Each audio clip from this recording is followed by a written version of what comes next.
You're looking at the face of Ryan Tuberty. Tuberty tweets on Twitter on the 31st of October of 2010, and inside this Agenda magazine, part of the flow of coverage I'll give you today, the Sunday Business Post and the Sunday Times, is a review from Andrew Lynch, who may not be the first person to ask about Ryan's book. Well, I read the review and I'm not sure I'm going to buy the book after Lynch sort of panned it. Interesting book, though. Ryan has plenty of coverage on his television and radio shows. Tell you more about it. Inside the Agenda magazine, Catherine Cleary has the story of the milk of human kindness. In the time of recession, there's some significant things that are being done by Irish charities concerning like old mobile phones or old computers. Camera does some work with that. Bother does some work with airlift from Shannon to Sub-Saharan Africa. Good story. Niall Mellon Township Trust building South Africa. And on an interesting thing, next week, Markham Nolan has a story brought to you from the slums of Nairobi on local people working to make life better. And I followed some of Markham's stuff over on audioboo.fm, stroke Markham Nolan. He's also on Twitter, that same nick. Worth reading. Sunday Business Post and Sunday Times, stories of the shit that's ahead for Ireland. Planned cuts in the education sector sparking cabinet tension, says Niamh Connolly. I tag it as a recovery item. Senior sources are warning that the changed fiscal outlet means that there will be some look at college fees. Education budget's grim. I mean, you could do what some people are doing and saying, just look, don't worry about a means test. Simply ask people the question, did you attend a paid school, fees-paying school in second level? If so, charge them to go to third level. College registration fee is probably going to go up to €3,000, which is going to really hurt some of the locals where I work. Get stories like this at Ireland on Twitter. Underway.ie has the video, which you might be looking at. Otherwise, you're listening to me on audioboo.fm. Stroke. Topgold. Double Trouble. A story by Cliff Taylor. Next 2 weeks, the government has to come up with a €15 billion savings to rescue the country. How to do it? Well, the crux of the 4-year plan is that it has to be credible. There are some other commentators in these different papers pointing out that the current government has lacked that credibility. They keep chopping and changing the plans. A lot of people don't believe them. Bondholders don't believe them. People that buy Irish debt. European Union might not believe the Irish. The same people in the Irish government that cause problems for the economy may not be the people that should get the Irish people out of its troubles. How the damage was done? Richard Kern asked that question, and he concludes there are persistent increases in day-to-day spending. It led the foundation for a €15 billion austerity program now, all part of the meltdown. And, you know, they focus on McCreevy and Cowan and Lenihan. Under Cowan, the worst excesses happened, says Curran, when he took over. I mean, like, look at the numbers, like going from 351,000 to 373,000, and Lenihan's brought it back to about 360,000 right now. But boy, I mean, well, services are done by people, but there are some duplications out there. I'm not sure the government can find them and cut them back. This is cool. Our label is innovation as well as technology.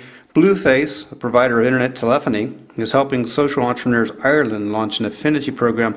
It's called the Brighter Enterprise Program. Cool stuff. Blueface is a good VoIP service. If you want to save money, that might be a place to look.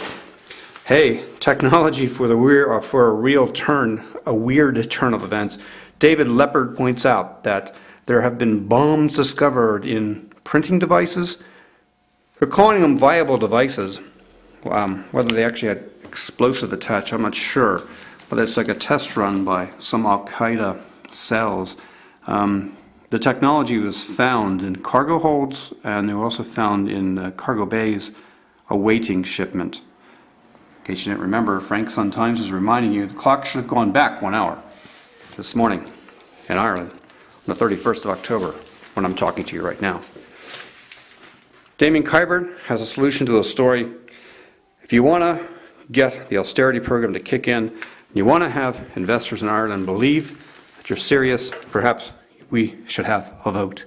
The government plan has no credibility because, as Kybert points out, the authors won't be in government during the course of the plan. And he has another red ink graph that shows how bad the situation really is in Ireland.